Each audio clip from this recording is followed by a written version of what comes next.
Welcome to the start of the launch of the Austrian NATO campaign. We will create now the Austrian Committee for NATO Accession, and I'm very grateful here to be at the Diplomatic Academy of Vienna and to welcome you to discuss the future of Austria and of Kosovo and of Ukraine and of Bosnia in NATO. I will present myself and I present the activities of the recent weeks. And first of all, we have started on the 3rd of August with the collection of signatures in the initial phase of the Austrian People's Petition. And now the current situation is 2,367 supporters have signed. You must be Austrian citizen, and they have signed on the digital signature for Austria's NATO accession. And I'm continuing now my tour. I was already in Salzburg and in Graz. And I'm now coming, hi, you're very welcome, please. And I'm now going tomorrow to Bregenz and to Innsbruck, and also in South Tyrol, in Bozen. I will do a presentation about NATO membership of Austria, because I especially hope on the neighboring countries, Italy, Germany, Slovenia, Czech Republic. There's a big interest in Austria joining NATO. And as you see, it's not so many people who have signed, but I have already been campaigning 30 years ago for NATO membership of Austria when we joined the European Union, and most of the time I was completely alone, and I'm happy that now we have 2,367 signatures, and it's a good start, and I'm confident throughout the whole year of 2023 we will reach the momentum where there will be 8,000 signatures, and then also to launch the full level of the Austrian People's Petition, the Volksbegehren, and that will be happening. I'm confident on that one. I will explain the basic parameters of what I say in the press conferences. Austrian neutrality is immoral. It's immoral to be neutral as a EU member. It's immoral to be neutral during the time of war.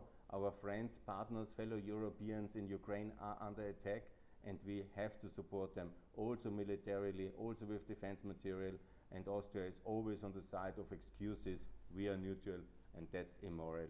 It's anti-solidarity, because all Europe together, of course in the European Union, has to carry the costs and also the responsibility for the defense of Europe, so it's against European solidarity, and it's irresponsible.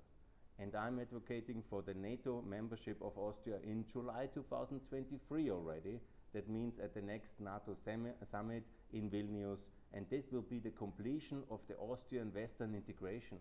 The logic is, in '95 we joined the European Union, but we were allowed not to join NATO at that time. It was in a way an exemption, and now it's time to complete our journey westwards, and that's very important. And also Austrian foreign policy has to be pro-Ukraine, pro-Kosovo, pro-Bosnia in NATO and in the EU, and this is one unit. It's also the countries we carry a special responsibility for. That's why I say the 4 countries together.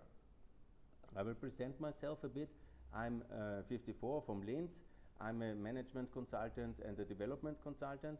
I worked many years in Kosovo, in Ukraine, in Albania, and that's why I'm also very passionate for these countries, because I have so many friends in these countries. I lived now 20 years there, and they want to join the European Union. They want to join NATO, and I support them. And in Austria, unfortunately, there's so little support for them, and that's something which is really very touching my heart, and I decided to make this initiative to support their membership and also Austrian membership.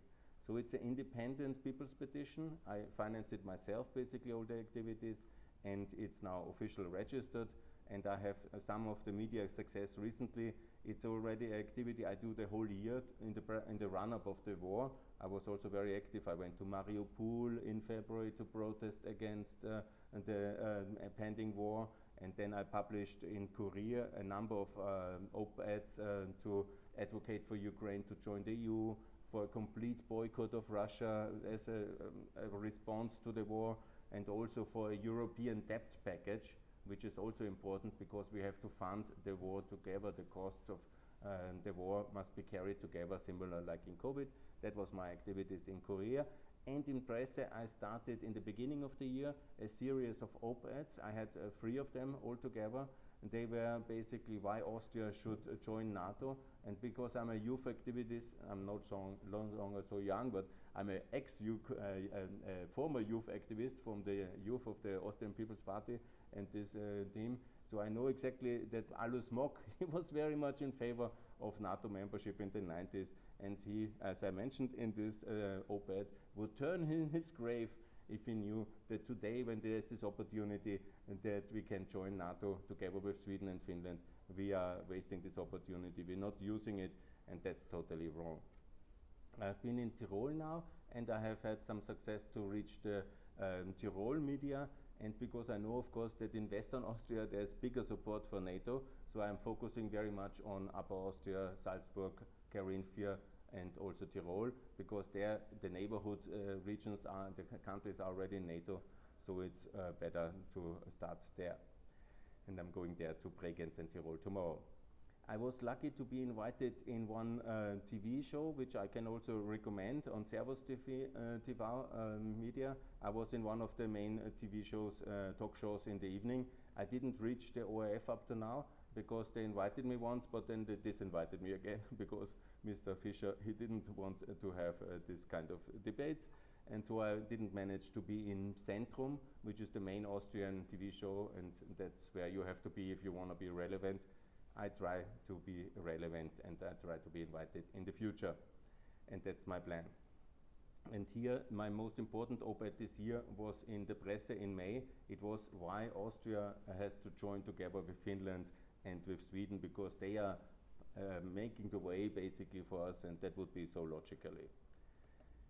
I have here basically 12 main arguments why Austria should join NATO. First of all, it's in German here, but I will explain it in English. Austria will be, of course, more secure. You're very welcome, please take a seat.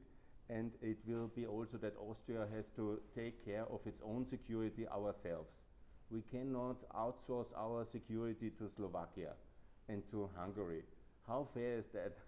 We always complain that we are the net payer, and then we say, but you know, on defense, it's okay when you pay and you die for our security in Austria. That's not what the EU is about. So we should also contribute and take responsibility and be solidarity-based European Union. Also, NATO standards are very important for the reform of our army. I'm myself Chief Lieutenant, Oberleutnant of the Reserve. I know more or less the military things from my training in the logistics service, but the problem is we have taken over a lot of NATO standards already, but it's much better if you're inside, because then you get professional help. And the recent reform of our military had to be changed after half a year, as you might have followed in the media. So that was really not such a big success, and it's much better to do that together inside NATO.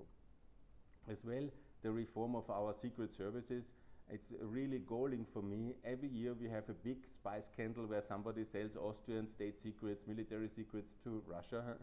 This is really very terrible, and we need to reform our secret services, and we need to get integrated in the Western world fully, also with the trust of the secret services of the Western partners.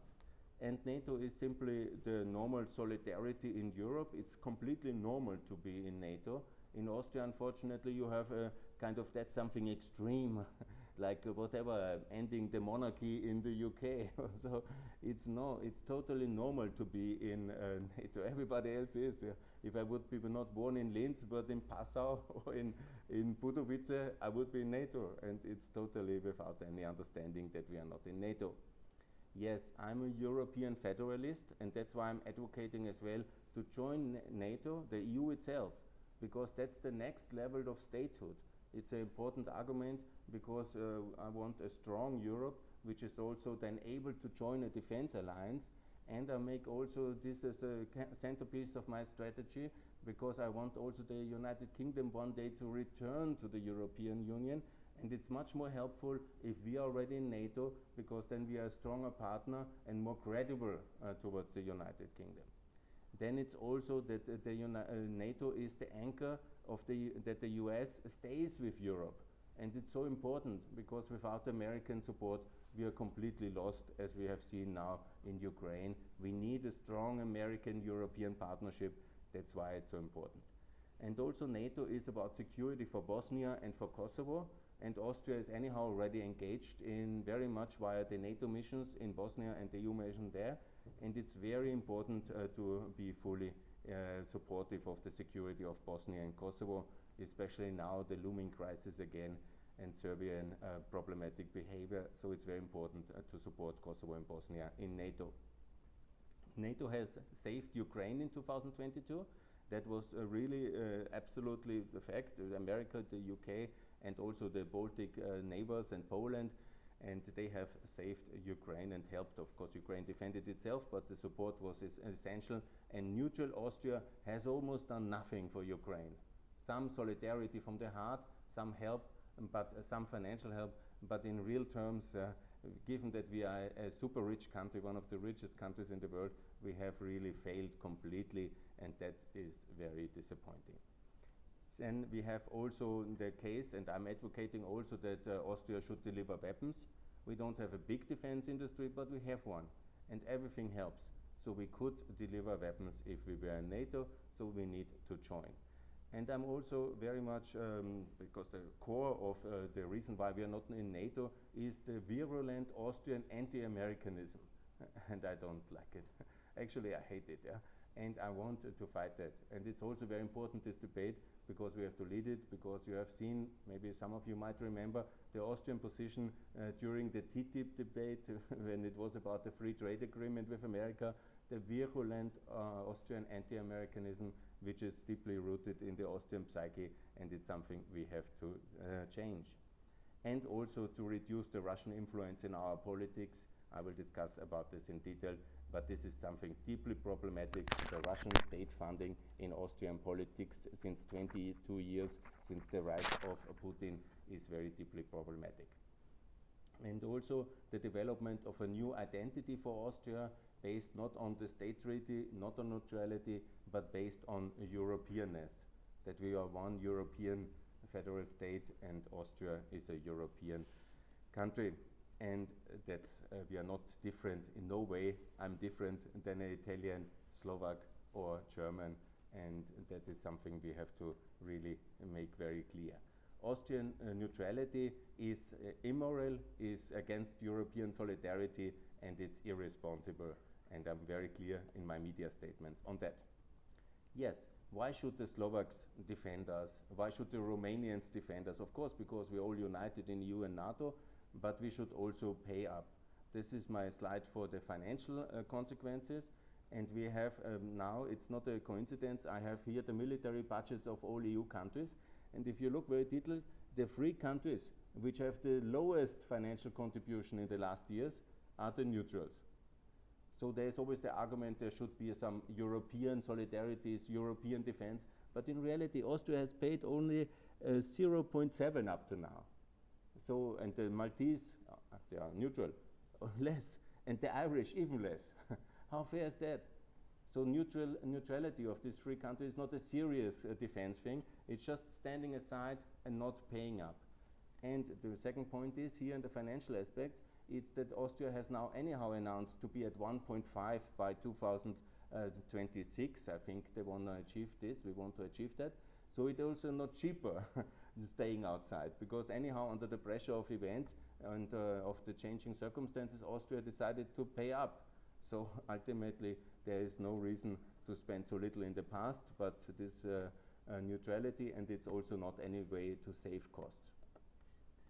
I want to make one point very clear, because I was in my youth as well involved in the Austrian European campaign as a student chairman of Aktionsgemeinschaft, of the student association. So it is like this, that we of course told everybody that Europe is the peace project in Europe. And it's true, it's one of the 2 pillars. But of course the European Union was always backed up by NATO and by America. The reasons why the Soviets couldn't take over Western Europe in the 40s and 50s, because American protection and because of NATO. And this is very important. And we have made them, in a way, the necessity kind of narrative that the EU is the only peace project. But it's not the EU against NATO, it's the twin pillars of the West. And so it's so important to remind and to explain this as well in the debate. The history is made today with, with Sweden and Finland joining NATO, and I would like to reiterate, it's in Austria the idea that we are a little bit the only neutral and we have invented neutrality, but that's not true, because Sweden is neutral since the Vienna Congress, since 200 years. It's much longer tradition in Sweden. And it's much more courageous decision from Finland to join NATO, because they have a 1,500 kilometer border.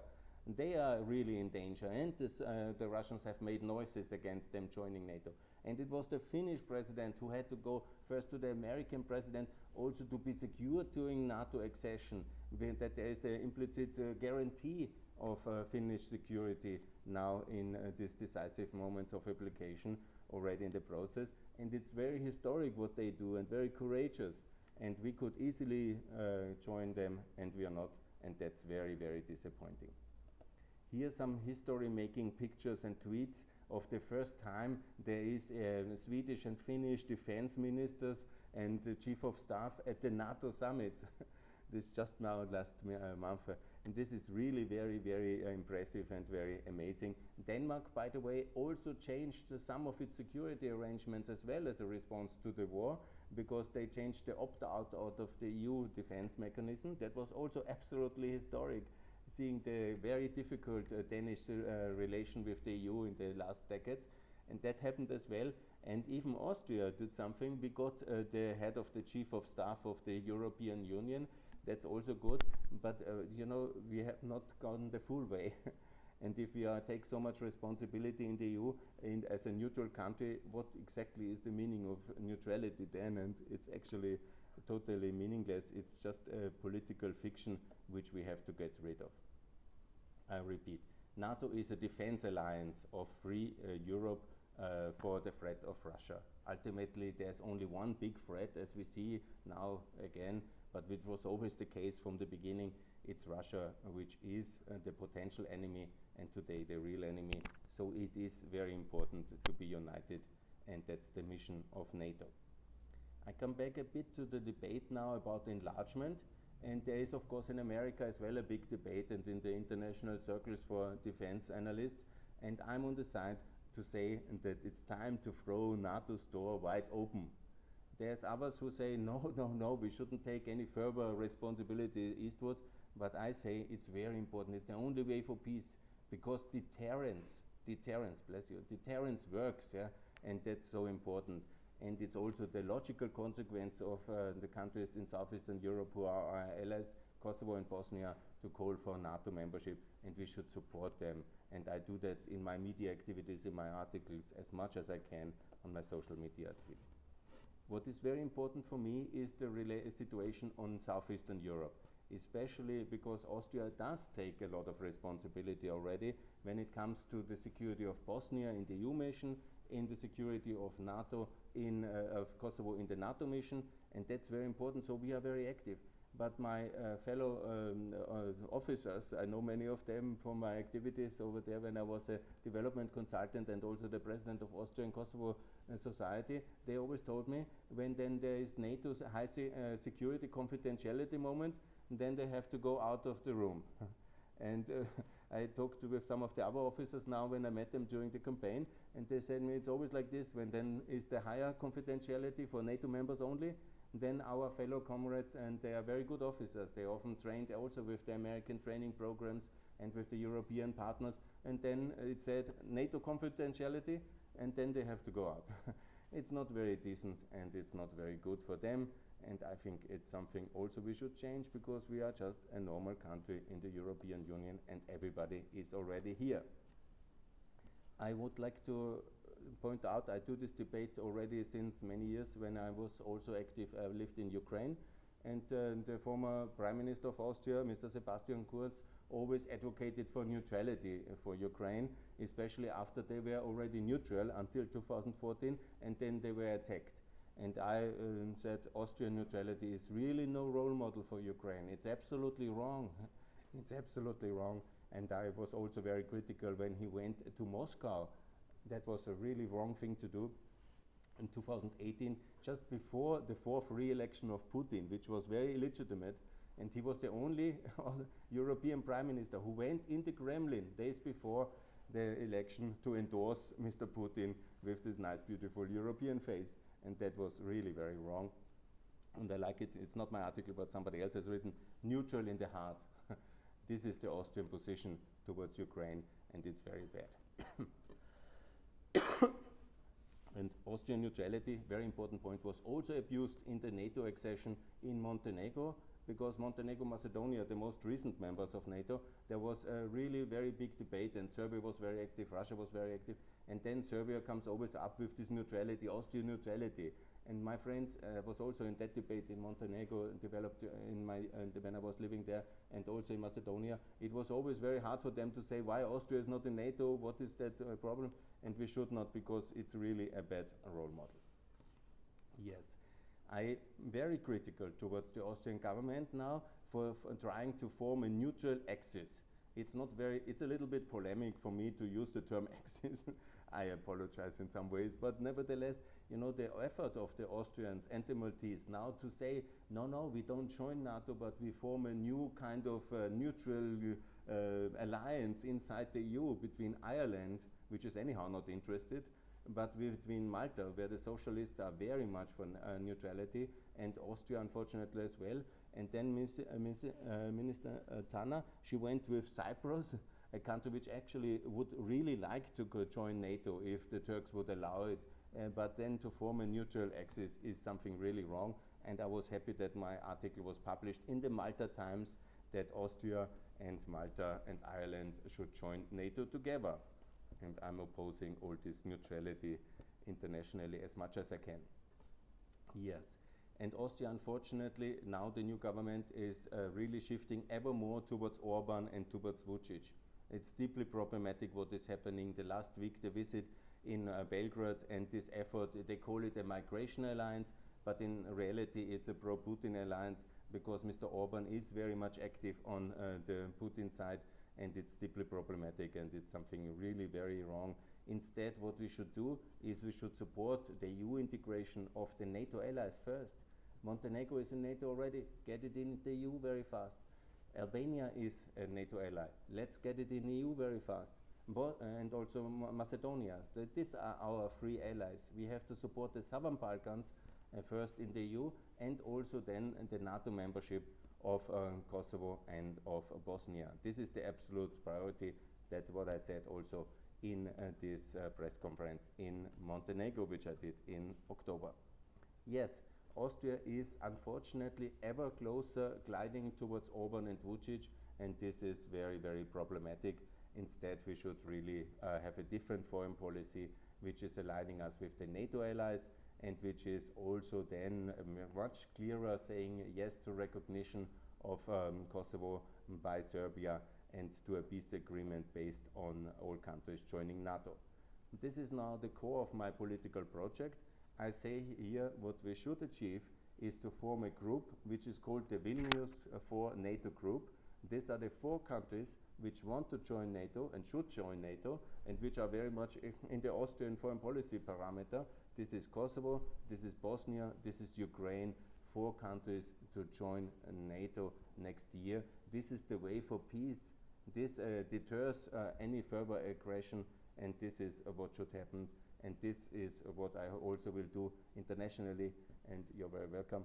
And the point is that this should be the form of alliance building, and this is the Austrian policy to be. About Ireland. Ireland has now a change in opinion which is remarkable. In Ireland, the public opinion is with 52% already for NATO. This is the official opinion poll which I found on the internet after somebody on Twitter told me that this is happening, and it's amazing. And I really hope that there will be some consensus to join NATO as well from the side of the Irish, because we showed a lot of solidarity in the European Union with Ireland. Now in the Brexit crisis, they should also show solidarity on the way back. And it is not acceptable that just the 3 islands which have some kind of inferiority complex to the United Kingdom then use this inferiority complex, then they say that they are not in solidarity with the rest of the European Union, which is already in NATO. So I reject that. And I say the free islands and isolated Austria should join NATO now as soon as possible, and especially in Malta, I hope, and in Ireland, and also in Cyprus, that this will be the case. NATO membership of the EU, I would like to reiterate, it is that we have now 97% of all EU citizens are already in NATO. It's just basically 50 million people who are not in NATO. It's 9 million Austrians, it's 5 million Irish, and it's 1 million Cypriots and 500,000 of Maltese. This is not a lot. And how, please, should the coordination between EU and NATO, which is so important, why should that be more complicated? Because Austria has some kind of historic ballast which we are not able to discuss.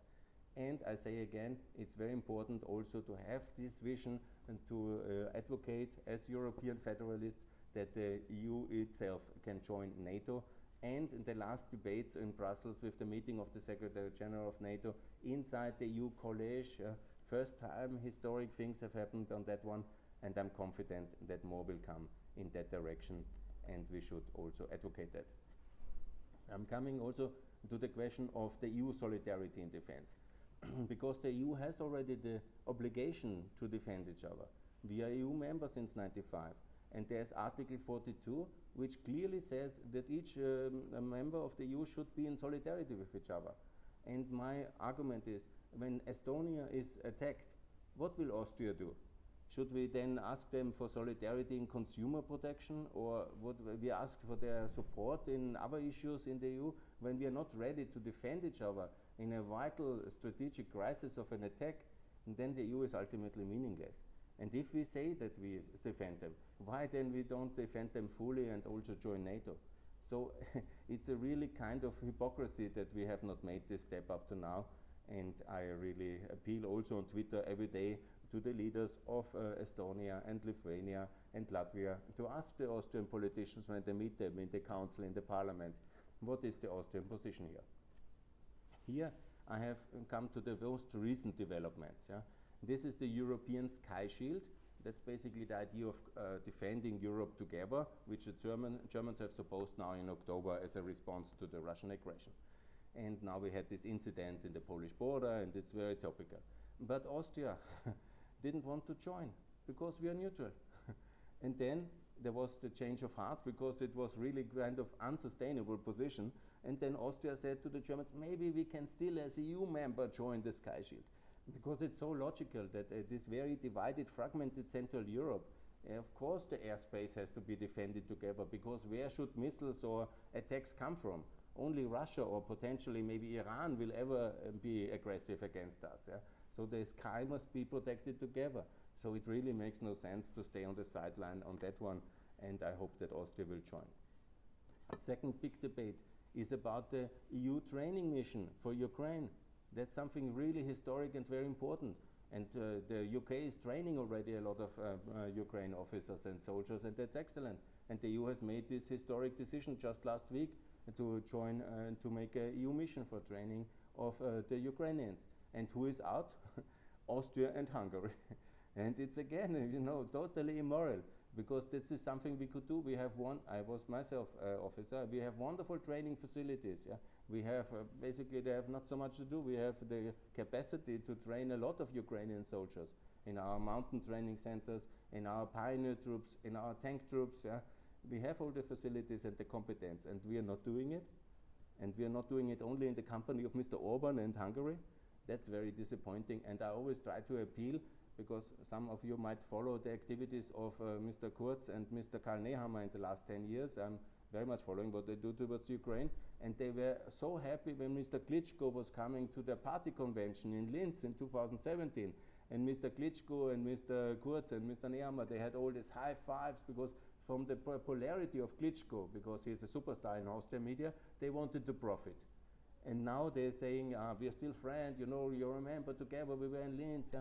But now Klitschko has to defend Kiev and Ukraine, and what is the Austrians doing? Not even the training mission we are doing. It's very, very disgraceful, and it's very, very negative.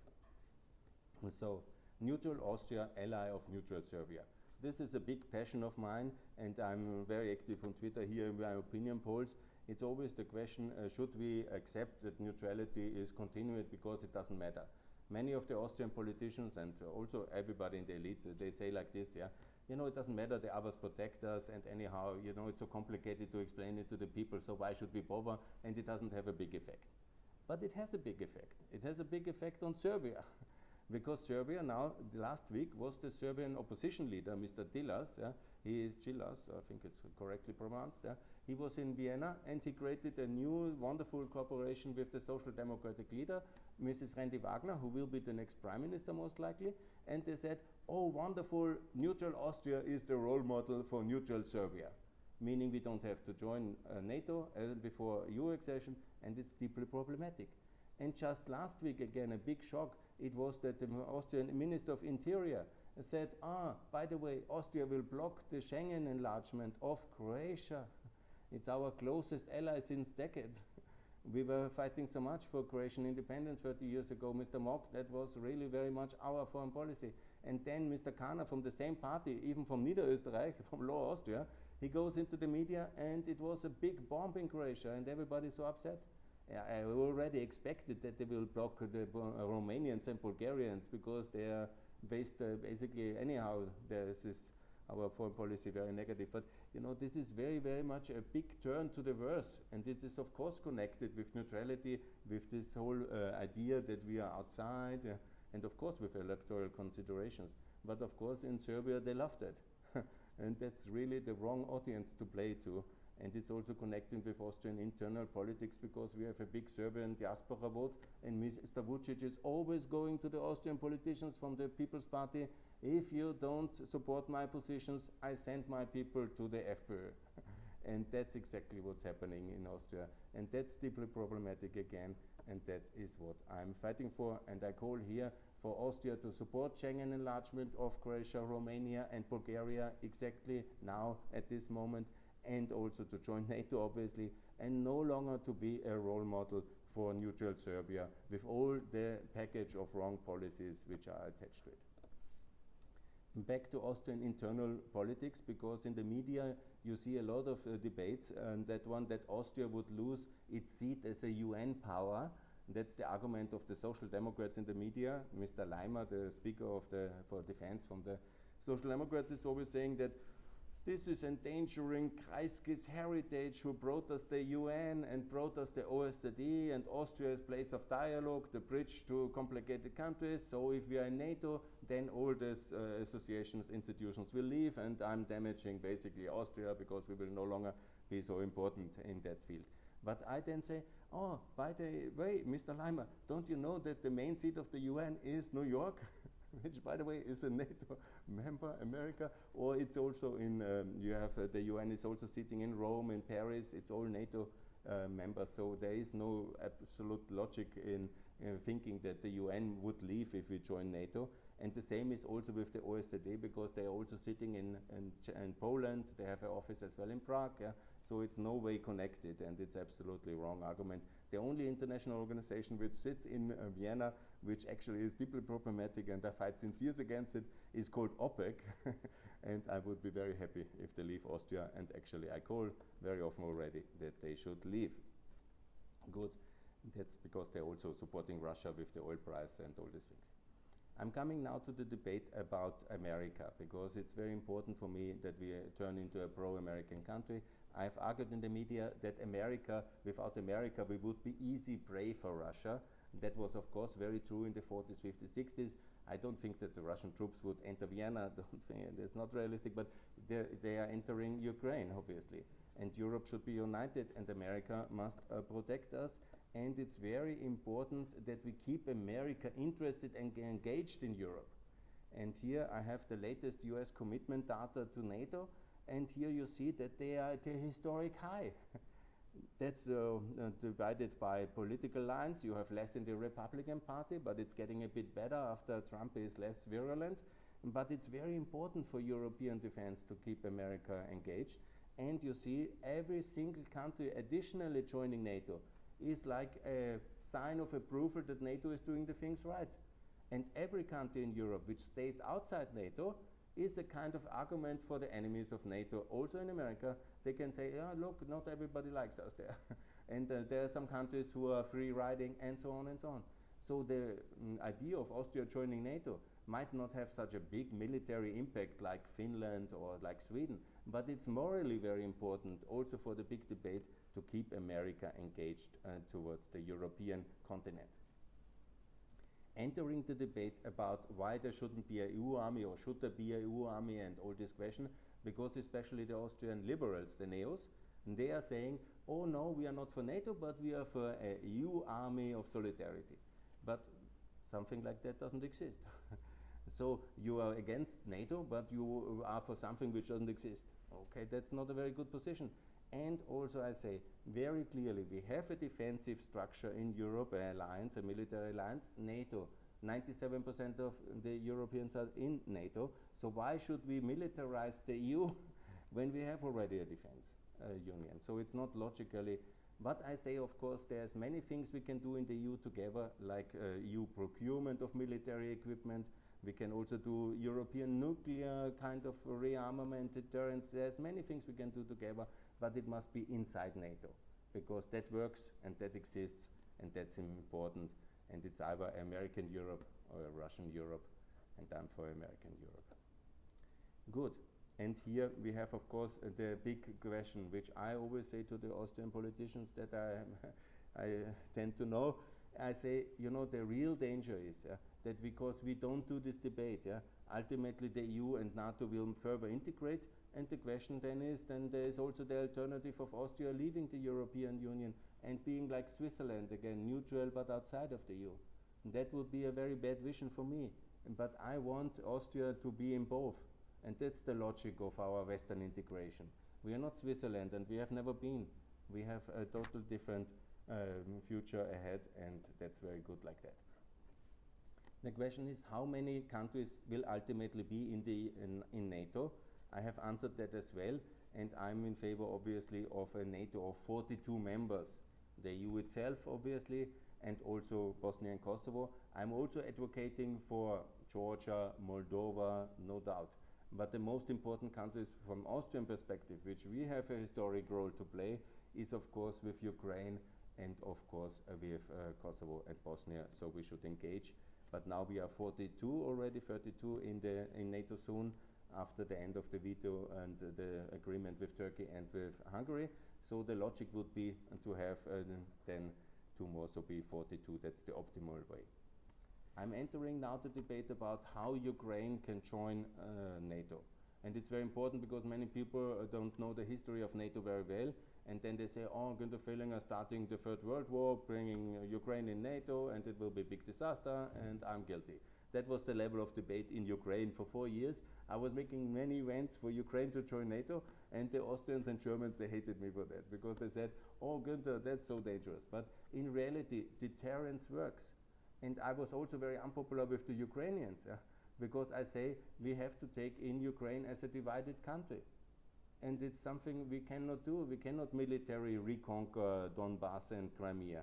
Maybe now the situation is changing, but principally that's not the easy thing to do, and I think it's also a very complicated thing to do. But what I say is very clear, the example is Germany. A divided Germany was taken in the year 1955 in NATO. It was very controversial back then. The Social Democrats have said to Adenauer that you are selling out unity of Germany for some Western dream to your American friends. The same Social Democratic Party is now so close to Russia. But the thing is, it was a divided Germany which went into NATO in 1955 with the help of the British and the Americans, and that was decisive. And ultimately unity of Germany came politically, economically.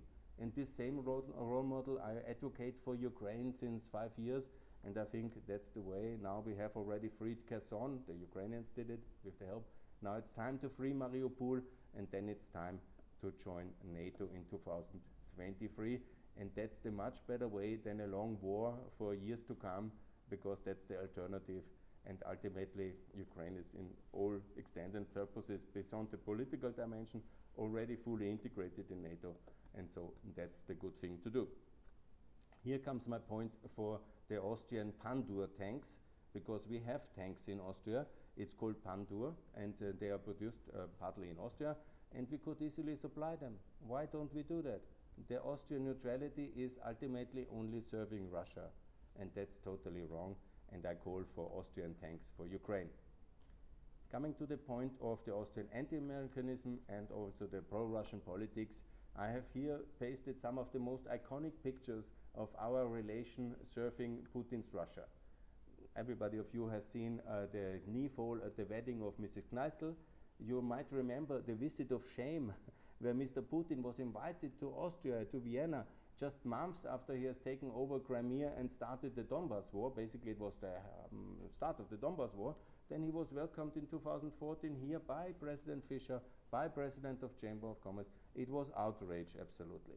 And it all is connected to Mr. Putin's and Schüssel's main perspective, because I repeat, it is Mr. Schüssel who is controlling the Austrian foreign policy still to this day, and he is so active with Putin since he lost his job in 2006, and he basically controls all the mechanism of power still in foreign policy, and this is the way why Mr. Firtasch is still in Vienna, why Deripaska has so much properties in this country, and why after 2015 we have massively increased our energy exposure towards Russia, despite the best knowledge, and there are many interviews of Mr. Reuss from OMV online, who you can see if you want to go deeper in that one, but it has to end.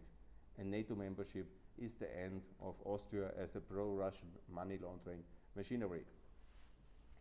I call also the Western allies to end and cancel the Austrian state treaty, because there is no longer a reason for that one. We don't need that state treaty anymore, and I hope that the British and the Americans, the French, will cancel the treaty, and all this Soviet anachronism has to end. And I repeat, we had to pay for this treaty, we had to pay for neutrality. The price tag of our neutrality was $150 million and 10 million tons of oil, crude oil we had to give to the Soviets that they leave us, and we had to pay all these things. And Mr. Mock, in the year 93, he has been so smart not to give Russia any successor rights in this treaty, so we are not depending on Russia, which is very important. So let's end this treaty. Austrian neutrality was ultimately a dirty deal to undermine Western German NATO integration, because in 1955 Western Germany was taken in NATO, integrated, and the Soviets wanted to end this and block this by offering Austrian unity for neutrality, and it was a very good thing maybe at that time, but it was obviously with bad intention. And when the Hungarians, by the way, wanted similar arrangements, then the sad situation was that the Soviets killed the Hungarians in '56. Yeah? Let's see always these things in connection, and it is absolutely time that Austria will be a fully free country and fulfills and completes its Western integration. And that means to join NATO will relieve us from all these shackles of the past, and our Western integration is fulfilled. I draw your attention also on a wonderful presentation of Ambassador Zede, who is one of the leading scholars on the topic. He made a presentation here, and you can download it here at this link. He has already in detail described how the Austrian EU membership and the various steps of completion of the European Union towards a union of defense solidarity has anyhow undermined Austrian neutrality completely. So in reality, it's far from it's de facto no longer existing, but we have not gone the full way. But there are promising signs which I would like to explain now. First of all, Austria and NATO have already signed an agreement of having a liaison office in Vienna. This is the first step. It was in 2019, and it's now already under implementation. And so the first time neutral Austria has offered NATO as a military alliance to have an office here to the international institutions. The second thing here below is that Austria and America have signed a strategic partnership. That's also now implemented. And most important, and I know that from my time in Kosovo, for example, where Kosovo has a partnership to prepare the army and build the army up with the Iowa National Guard. And all Eastern European countries who joined NATO had such a partnership before. And that's also very promising that since this year, the summer, we have with Vermont this National Guard partnership with the Austrian military, and this is the proof of it, and so things are moving.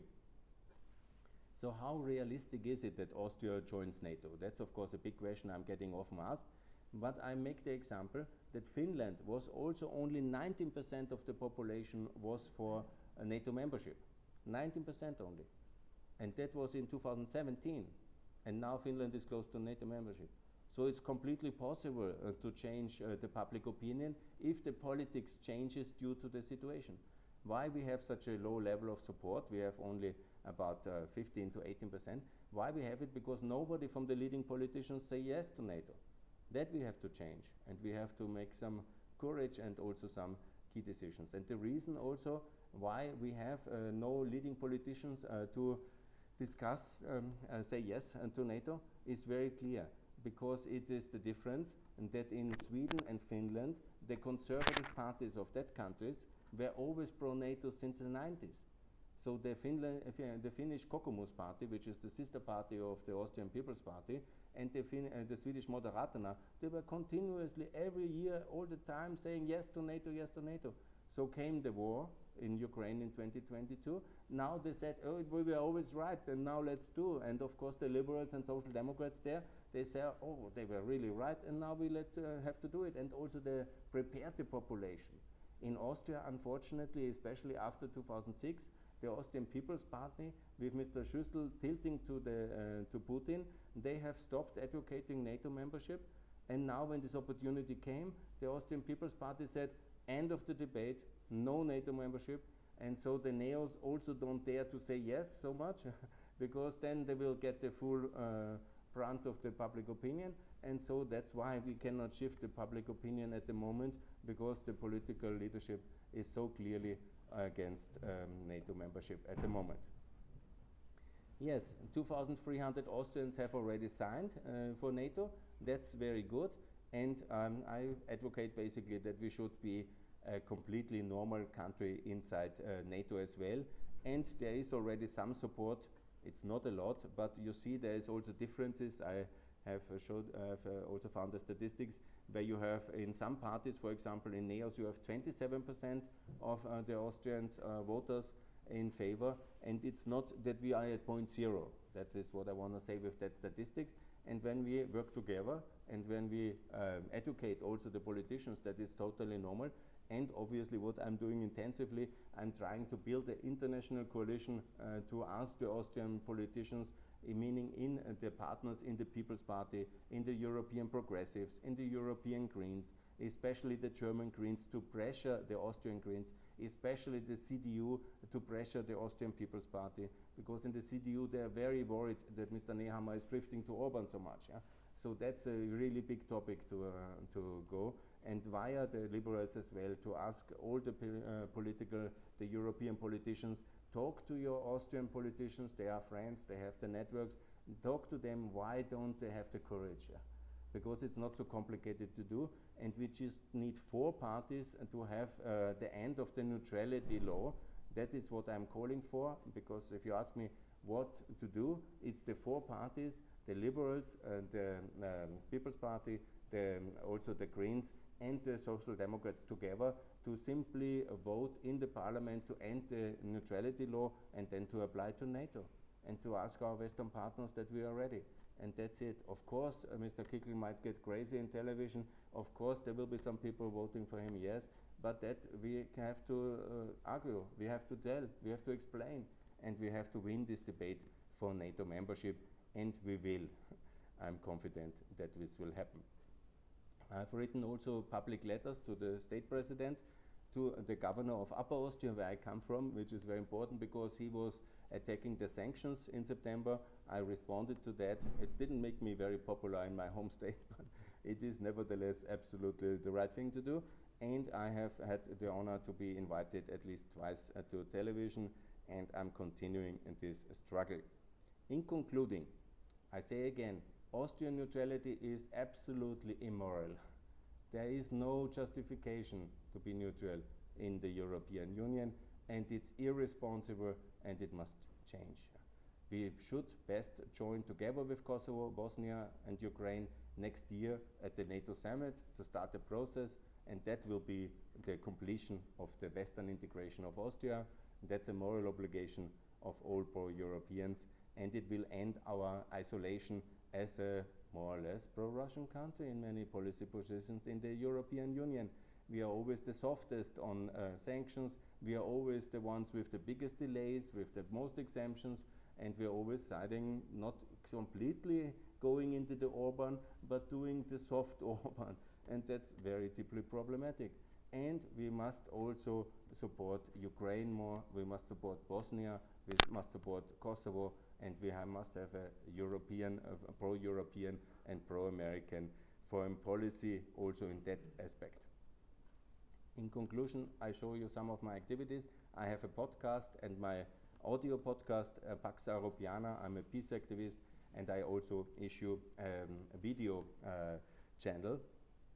I have managed to get 1,020 subscribers already. If you could subscribe, I describe all the things of Ukraine and of Kosovo, Bosnia.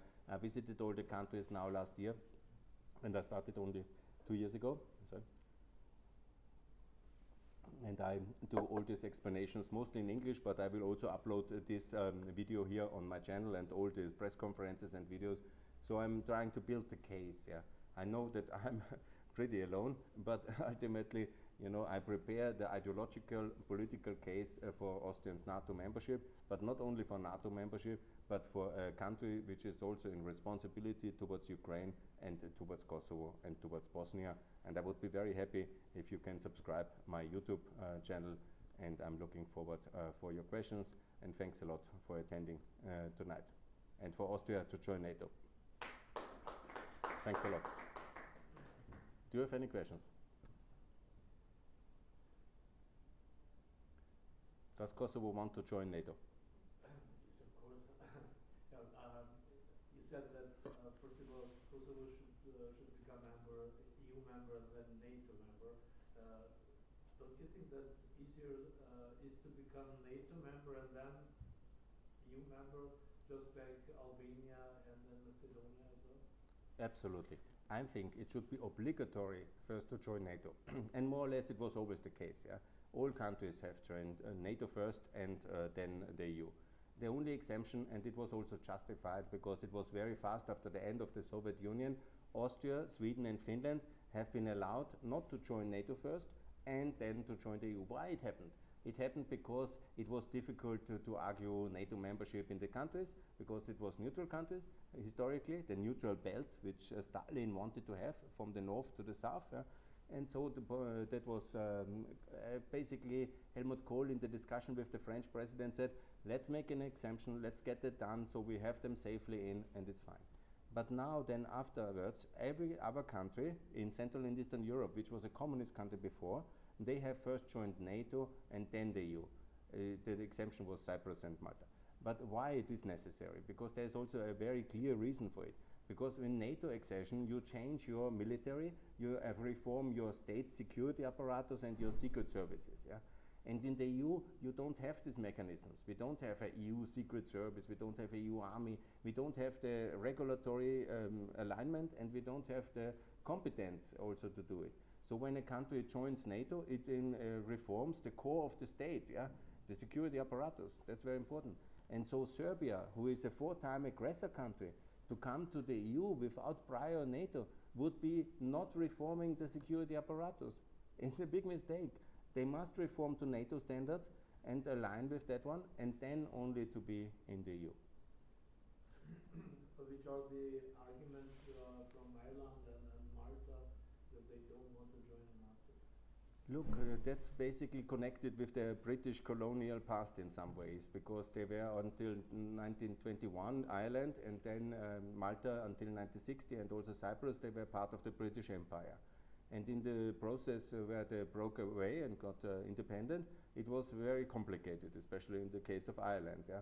Ireland stayed also a neutral country towards World War II, and that was actually deeply problematic. Yeah? And there was a debate about NATO membership as well for Ireland, but they never made this key decision because simply they are very safe, very far away in the North Atlantic in a way, and they have a complicated relation with the United Kingdom, and that's why they have never went the full step. And historically it was cheap for them, as I've said, in the budget, and it was anyhow safe, so there was no security risk in the case of Ireland. And I hope now they will do it, because most of the Irish, they feel in full solidarity with Ukraine. They do wonderful things for Ukraine. And also I hope that the Americans will gently knock on the Irish doors and says, we always help you, but you could also do some nice thing and join the alliance, because anyhow we protect you. And that would have a huge impact as well, because every single new country endorses the concept of NATO and makes our EU-NATO cooperation easier. In the case of Cyprus, it's a bit more complicated, because what happened after the independence of Cyprus in 1960, there was in 74 then the situation that unfortunately first Greece became a military dictatorship, and then they have exported the military dictatorship towards Cyprus, and then there was the idea of a kind of, it's called enosis, that means a unification of Cyprus with Greece, and then the Turks have intervened more or less under permission of the Americans. And so the Greeks were very unhappy with the whole situation, and there was this terrible conflict of Cyprus. But again, we all have a tragic history in Europe, and there's always a reason why Austria is neutral and Cyprus, but what's the meaning of neutrality now? And also when you come to the Cyprus issue, obviously the logic of all the things we do in Europe is that Cyprus will be united as a federal state in the EU. They are already in the main part, and then of course the Euro for everybody, and of course NATO, because it's anyhow a very heavily militarized country, because Cyprus has two big British-American bases in the south and the Turkish bases in the north. So logically, peace is kept by NATO, and so membership should be also very logical. And actually in Cyprus it's quite unproblematic. If Mr. Erdogan would be saying that he's ready for unity in NATO, that would be done tomorrow. But of course there's the Cypriot conflict, and that's the reason why this is not so easy to settle. So that's why I don't include it, Cyprus, in the 2023 package, which I say Austria, Kosovo, Bosnia, and Ukraine. These are the most important countries, because they are real conflicts, and it's much better to help them to be safe from potential aggression, and that's the idea of NATO. So that's why I argue first of all for Kosovo, Bosnia, and for Ukraine and for Austria. Any more questions? Then I would like to thank you. In concluding, I would say thanks a lot that you came, and also invite you for some drinks, and we can continue the informal discussions later. Thanks a lot. All the best. And for NATO, Austria, please join. Bye.